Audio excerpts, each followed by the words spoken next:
Hello YouTube, this is Morgan, Airspeed Prime, here at my my last Airspeed's Avatar rewatch video, and this one's going to be for Book 3 Fire, episode 21, the finale of Book 3 Fire, the finale of the entire series, and that is Sozin's Comet Part 4, Avatar Aang, animated by JM Animation.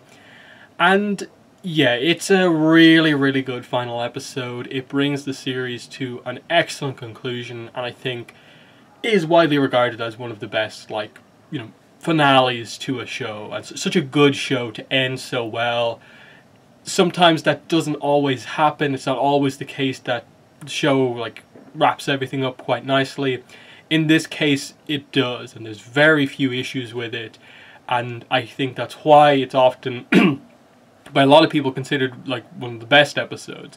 The reason I think I've moved away from saying this is my favorite episode of the show is definitely because I think it's when you choose this episode, you're almost kind of choosing the entire finale rather than just specifically Part 4 Avatar Aang. Whereas I think there are stronger individual episodes that kind of have their own plot to them in a way, but that's a separate discussion. What we get here is the amazing conclusion to the action stuff, and then a very nice epilogue. So I suppose the stuff with the airship crew is kind of the first to be resolved for the most part, and we see Sokka and Toph left on board one airship with still a lot to take out. Toph bends the the rear wing so that it kind of spirals into the other ones, and again it shows the desperation of this group, that this is all they can do, is basically in a way nearly get themselves killed, smashing giant airships into each other and hoping they survive whatever fall that they take. And it's really desperate stuff, as they have to escape from firebenders who are coming up on top to take them out. In that we're at the stage now where even Toph can't really stand up to this many Sozin's Comet firebenders, and so they're just on the run. Sokka injures his leg on a fall. They're hanging off one of the side platforms on the ship, and Sokka has to use his boomerang to save them from one guy, and ends up having to sacrifice his space sword to save them from another, but they still get confronted, and that's when Suki returns. And I think this is one of the most cool and awesome returns. At the same time, it's whoa, Suki, how on earth did she manage to rig up an airship like that on her own, with it almost falling out of the sky? But really cool return to save Sokka and Toph, and that's them having dealt with their side of the episode. They've destroyed all the airships, and so all that's left really is to hope that Katara and Zuko beats Azula, and then Aang beats Ozai. So fun stuff on that side of the episode, and just showing the really desperate side of they're just throwing themselves into that sort of stuff to make it work. I suppose we'll go to Zuko and Katara versus Azula next. Obviously Zuko's out of the fight at this point, and it ends up being Azula chasing Katara because Zuko's out of the fight. And for the most part, it's Katara running away, trying to stay out of just how powerful Azula is. She can't confront her one-on-one and have a fight. So for the most part, it's Katara trying to counterattack, using waterbending to maneuver around the arena that they're in more effectively, and really figuring out that the only opportunity here is to trap Azula in water, and she sees the opportunity.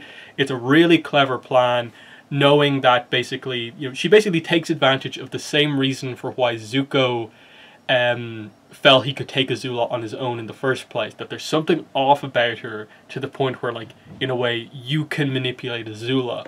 And that's what she does here. She knows that Azula will want to get up close and personal to finish the fight, so she lures Azula in and then covers them both with ice, and it's Katara's control over waterbending and ice here that ends up winning the fight in the end. Really cool effect of just seeing her turn the inside of ice into water so she can maneuver around and tie Azula up, and that's the victory. She goes over to heal Zuko, and there's a really nice moment between Katara and Zuko, of course, just the finally really sincere kind of like thank you, no thank you for like saving her before, and Zuko thanking her for saving him here, that they've managed to do it together. And I thought it worked out nicely in that you basically gave Zuko the victory over Azula in the Agni Kai, but had Katara be the one to finish the fight. So you kind of gave them both the victory, as they both look on at Azula, who's obviously at this point completely lost it.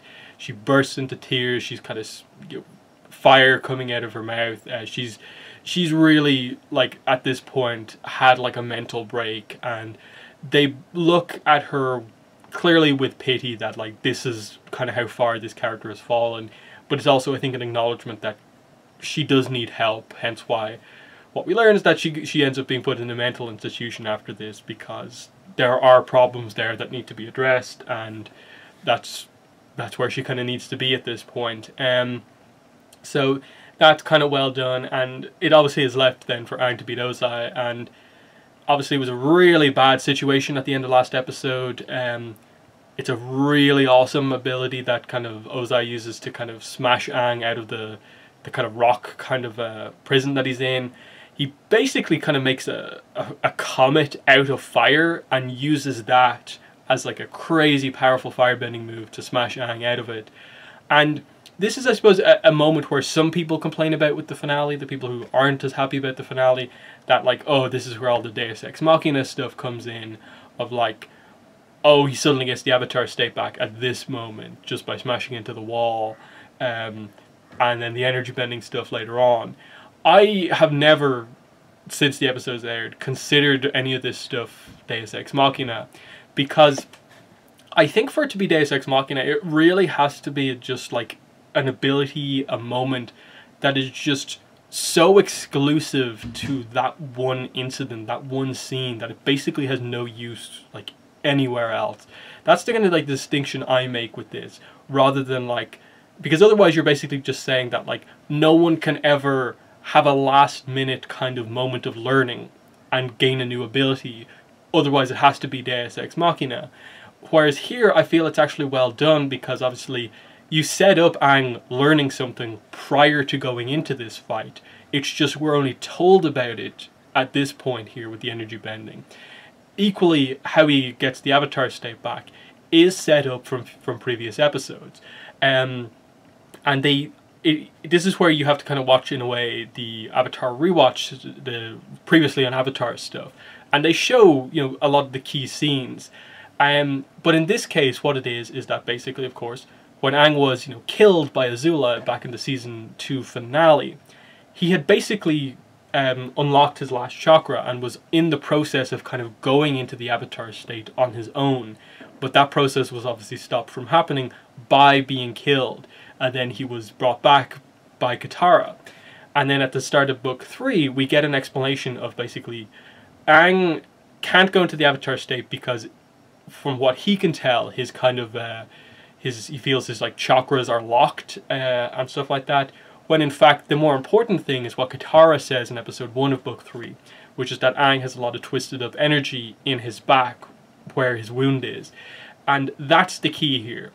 Aang has done the spiritual side of unlocking all of the chakras. That's not a factor here anymore. It is purely physical damage to Aang's body affecting his chi network, chi path, that is causing any sort of a problem here. So the idea that his back smashing into a kind of thing poking out of the wall allows basically the moment from Book 2 to happen in full and gives him back the Avatar state. But in this case, he's immediately in danger, so the defense mechanism Avatar state activates immediately. But the control and the fact that it is that the moment of like he's unlocked all 7 chakras is confirmed by the fact that Aang is able to get himself out of the Avatar state on his own, and he doesn't immediately like collapse from fatigue like he often does when he's been kind of forced out of it before. So this shows like a control over it, that he was able to just be like, right before the killing blow, no, and he still has enough strength afterwards to fight Ozai. So that's that side of it, the Avatar state stuff, the wound on Aang's back, and the chakra chi network stuff. I don't think that's too big of a problem. It's I suppose, you know, a little weird how they kind of go about doing it, but I think it works because of the setup moment that they were going for, which is obviously that Ozai thinks he's won the fight. He thinks he's like killed Aang, in that like Aang, like after the initial aftermath of the attack, is just like in rubble, and Ozai goes over to check if he still has to do more or what, and Aang just like his glowing up arm shoots out of the rubble, his face comes out next, and his eyes are glowing, and it's meant to be this amazing moment of like Avatar state, Ozai's going down, and that's what it actually is. Because the way the fight progresses here is that it's the exact reverse of the end of the last episode. Ozai was completely all over Aang, and now Aang is all over Ozai. And just seeing the Avatar state go full force with all four elements, we see the kind of four element kind of you know, attack of like the sphere of spiraling air, the kind of rings of earth, fire, and water, and just it's so cool how that kind of plays out. Compressed earth, it's like compressed water as well, and it's such a cool effect seeing the Avatar like that. That's like the go-to Avatar state, you know, pure power attack of like manipulating all four elements kind of simultaneously.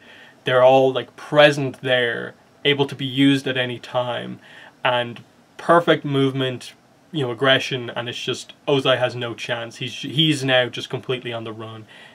Anytime he tries to counterattack, the Avatar state just completely bursts through his attacks. And obviously it ends with Ozai being kind of completely tired out. He eventually gets kind of trapped, and he's basically like strapped down, and the Avatar state is about to just murder Ozai with this amazing like dagger of like all of the elements kind of spiraling together, this kind of like drill of like death kind of type stuff, and that's when Aang chooses to go out of the Avatar state.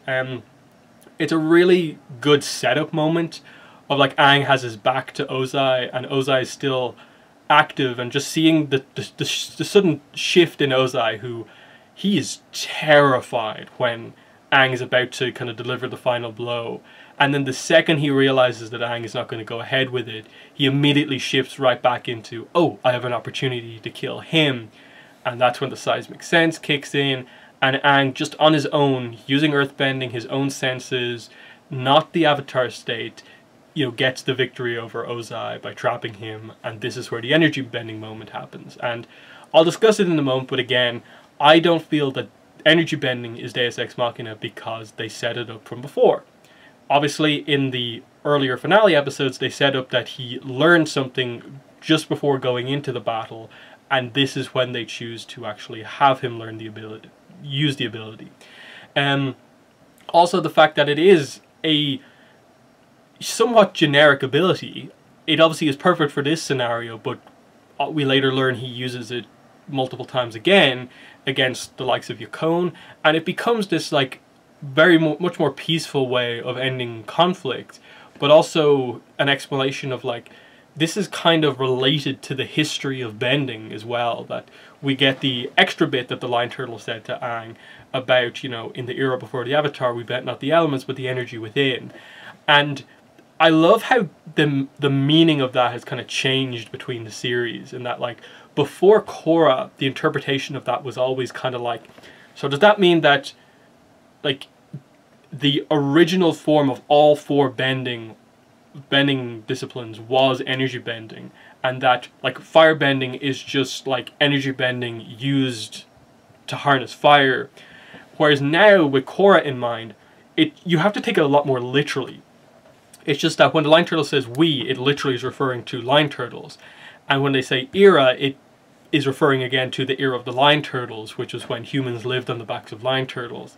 And obviously the idea is that they leave the world then, so energy bending for the most part left the world as well. And this is, you know, them passing on the ability of energy bending for what appears to be potentially the first time to an Avatar, so that it's now present in this era. And so it has all this extra setup from Korra, but also again the fact that Lion Turtle stuff has been presented before, like with the library scene, and then bits and pieces of like Lion Turtle statues around the place.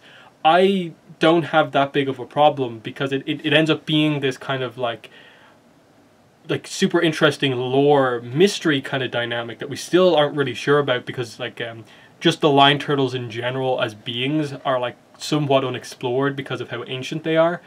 But also a lot of the other stuff is explained, that we now know so much about energy bending, and it fits the connection of like why the Lion Turtles like know about the Avatar and all that sort of stuff. So like, I suppose technically Deus Ex Machina, sure, if you want to take it like super generally as that like anytime any character in a final battle does anything new, it's Deus Ex Machina, fine.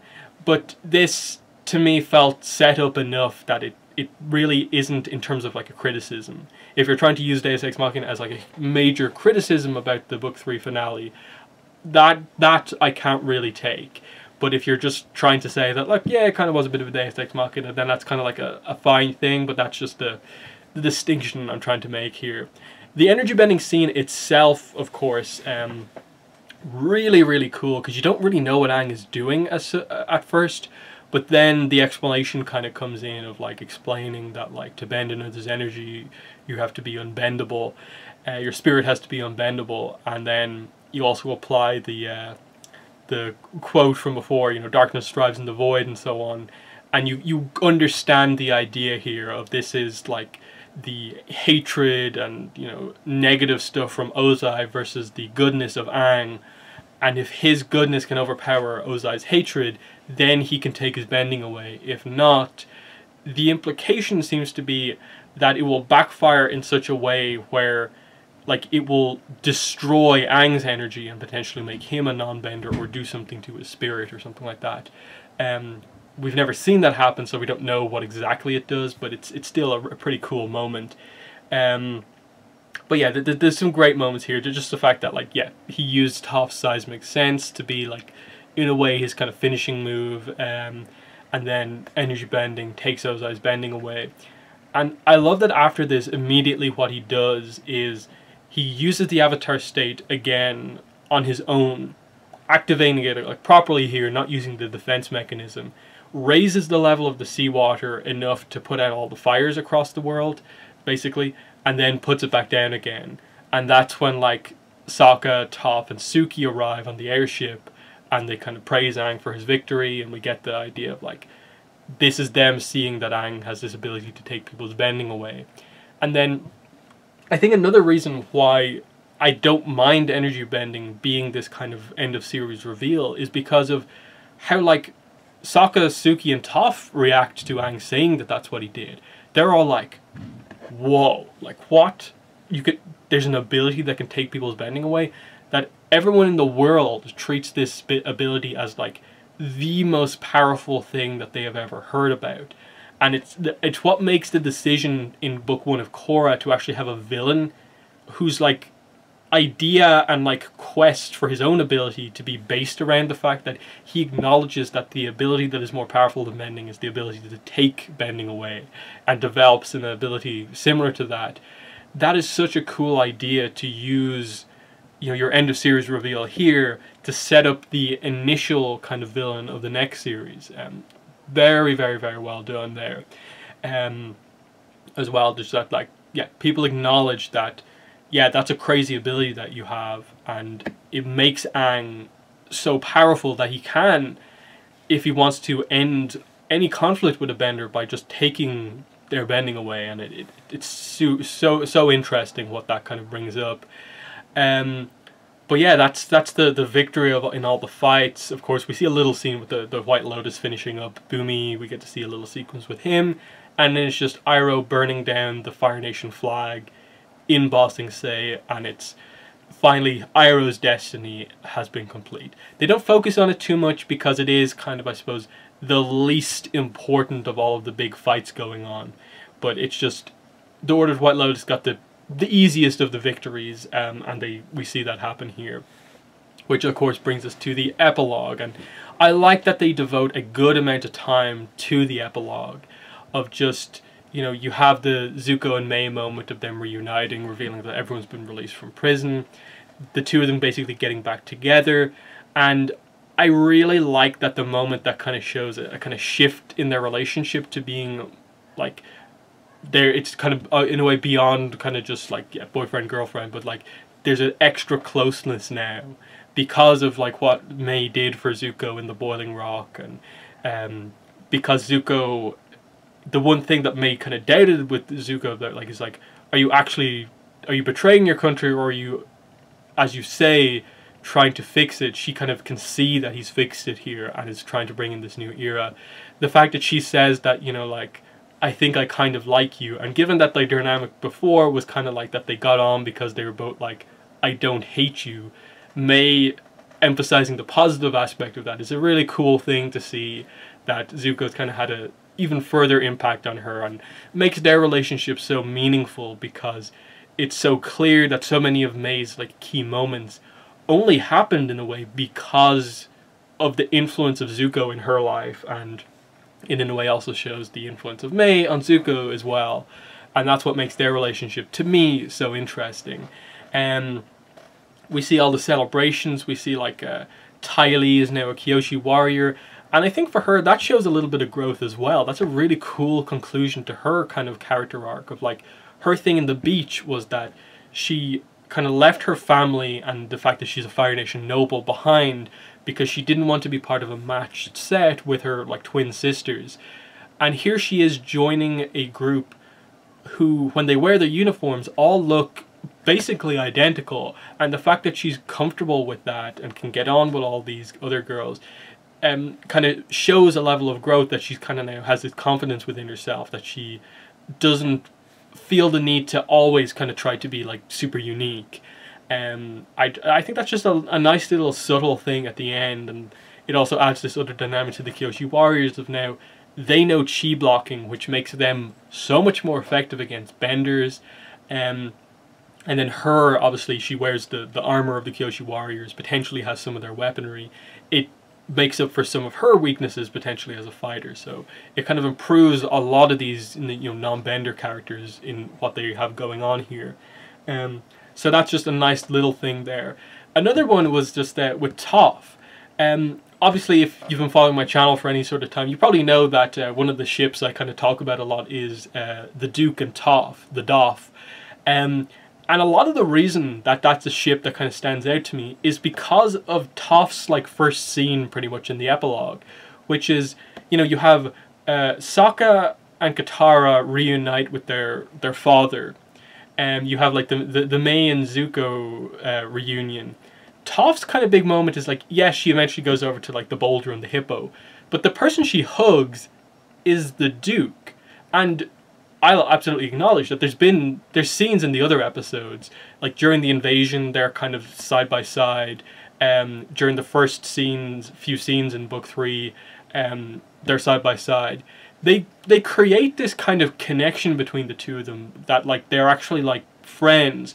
They never focus on an acknowledgement, but the fact that they have a hug scene between the two of them here, I think is somewhat notable. And I think it's one of those ones where like, that's a dynamic that is clearly presented in the show, that depending on the writer of whatever you're doing, whether it be comics or whatever, that's something you could forget about, that the Duke and the Toph actually have, and the Duke and Toph actually have this connection.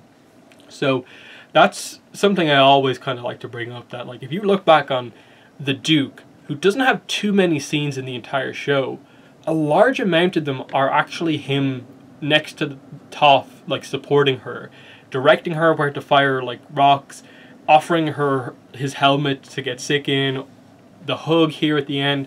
They're standing right next to each other, they're sitting on the shoulders of the boulder and the hippo during the celebration, the coronation. That shows something, and it's why like when all the stuff of like, wait, Toph has 2 daughters, like the Duke was always kind of in my mind as like, why not? Where's their dynamic coming into play? But it seems like they're potentially stepping away from that, or it's just going to be a thing where like the Duke is actually one of just the other few characters who Toph is actually friends with along the way, and maybe they'll reference it again at some point.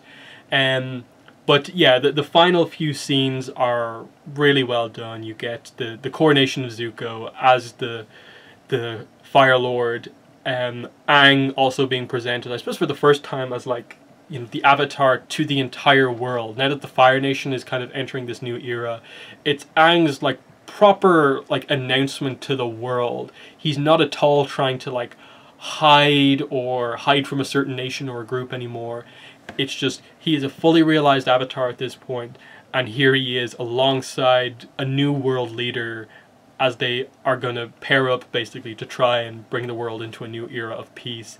Zuko's speech is nice. He references his uncle and the need to enter an era that is more about kind of love and balance rather than what it was before, all about war. And like throughout this, I like when both of them are up on the balcony. You have that moment of Katara looking up at Aang, and she's again another one of those amazing Katara moments of just there's so many emotions going on there. She's so proud of him to finally see his journey come to an end, fully realized avatar. He's brought an end to the war, which is what she always hoped that would happen, and her role in that. But I think it's also for sure 100% the moment she realizes that she cares about Aang, to set up obviously the romance scene at the end.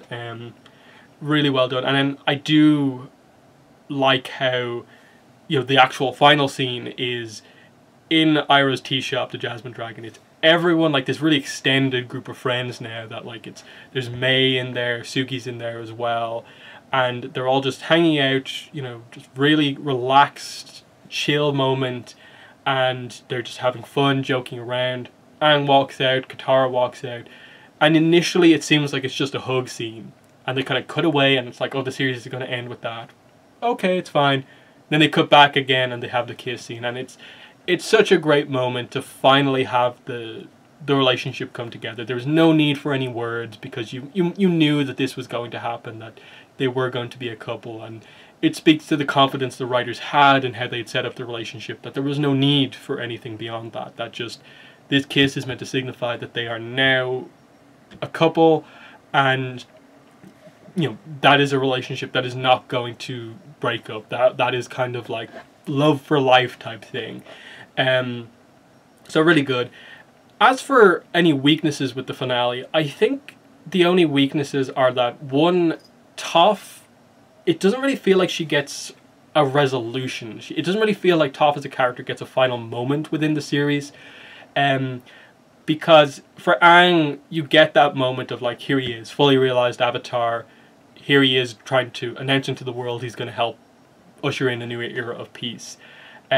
Same idea with Zuko. With Katara and Sokka, their reunion with their father sort of acts as like a big moment of like, it's their reunion with him again, but this time it's after full success. What they went out on the journey with Aang for, they've accomplished. That they have assisted Aang to get him to this position, and they've helped all the way. And along the way, they both have, you know, accomplished their own individual goals. Sokka is now an accomplished warrior and leader, which he kind of wasn't at the start of the series. Katara is like the master waterbender by the end of the series as well. So she's accomplished that goal, and again, seeing Aang fulfill his goals. With Toph, it feels a little bit like the writers forgot that they'd set up a deeper plot point with Toph, and that being her relationship with her parents. It felt like there was an opportunity to maybe have a reunion with her parents here, or maybe even one of them, something like that, but they didn't. They don't even acknowledge Hawkeye in the letter that was sent, and it's I think a very similar thing with the fact that they also have the confrontation between Zuko and Ozai about Zuko's mother, Ursa. They're the two scenes that I think, or like the absence of a Toph like notable scene at the end, and then the inclusion of the Zuko's mom scene, I think are the only two real kind of like, I wish you had done a little bit more kind of scenes in the finale. In that, the reason I take issue with the Zuko's mom thing is because in the final episode of a show that at the time didn't have any announcement made about if there was going to be any continuation, whether that be comics, books, another series, a movie. Nothing was announced at the time, and nothing was announced until like 5 years later, basically, did they have a plan to ever come back to this kind of open plot point? And that's always my thing with, in a final episode of a show, when you have a cliffhanger to a plot point in a big show, is I feel you have to have an idea about when you are going to set that up, because otherwise it's just, haha, here's something we haven't said yet, and we're never actually going to tell you it. And thankfully, the Zuko's mom thing, we know the full story now. We got the search, you know, it was 5 years later, 2013, we finally got it. The continuation of this scene, obviously in like the bits of the promise and the search. But at the time, and the impact that it still has in the series, it feels a bit weird. Now, we know some of the story in that Mike O'Brien had some sort of an idea that they pitched to Nickelodeon for some sort of a TV movie that would have resolved the story. We don't know what the timing was on that, but that it eventually formed into the idea to start comics, and specifically the search story as well. So that's always going to be a big thing of like, what was that idea for that TV movie at the time? The Toph and her parents thing, I think, just is kind of what holds me back always with like saying that Toph was one of my favorite characters in the show, because I really do feel that come the end of the series, she didn't have the big character moments like a lot of the other ones did, and whatever resolution with her parents, and then maybe respecting her, having helped to bring balance to the world, would have been such a nice moment to have, to finally them to see her for who she truly is, as like a hero of this massive war. But as it is, they just kind of end with that out there, and again, it's left for a comic to resolve all those years later. The comic following the search in like 2014, The Rift, and still, you know, we don't have a resolution with Toph and her mother still, but you know, that'll probably happen in the background. I'm not really sure if we'll get a scene specifically bringing kind of Poppy Bay Fong back into things. But I think those are the only two like things about the finale that I really take any issue with. You know, I do like the idea of like you maybe end the action part of a finale with an episode to go, and then kind of just have the last episode be full epilogue. But I think the kind of like leaving the last third of the episode to be the series epilogue here still works because of all the scenes and how important they are and how well done they are. And just, I suppose, as like final thoughts on the series, it just speaks to, again, how well done the character arcs were throughout this entire series. Look at our main cast, and look at where they were at the start, or when they were first introduced, and where they are now. Aang started off as this kind of reluctant avatar, ran away from his role when he was first kind of, you know, told about it. Now here he is, fully embracing the role, fully realized, having accomplished the task he needed to, bringing balance back to the world, in a way kind of like redeeming the previous avatar, and helping to usher in this new era of peace, after, you know, an Avatar and a Fire Lord's relationship in a way breaking started the war. Here's an Avatar and a Fire Lord coming together, and they're gonna, like, they end the war and they're gonna enter a new era of peace. It's a great character arc because it's Aang having learned so much about himself, in terms of, you know, acknowledging kind of flaws about himself, sticking to his ideals in the end. That's a huge part of this finale, that Aang didn't have to kill Ozai, that he was basically almost, like, by everyone told that, like, this is what you have to do, but he found a way in the end to stick to his ideals while still accomplishing the goal for the world. And I think that's just a really interesting thing for them to do. With Zuko, huge, like, obviously his is the most clear arc of, like, being a villain at the start of the series and then being a hero at the end, and going from wanting his father to restore his honor to restoring his honor himself, and in fact being noted by other characters as being a very honorable character, to the point where him being so honorable is effectively why he is respected as the Fire Lord come the end of the series. That's huge. And then, as I already talked about with Sokka and Katara, Sokka went from being the guy who thought he was an amazing warrior, thought he was a good leader, to actually being that leader, being that warrior, and having so much potential going forward.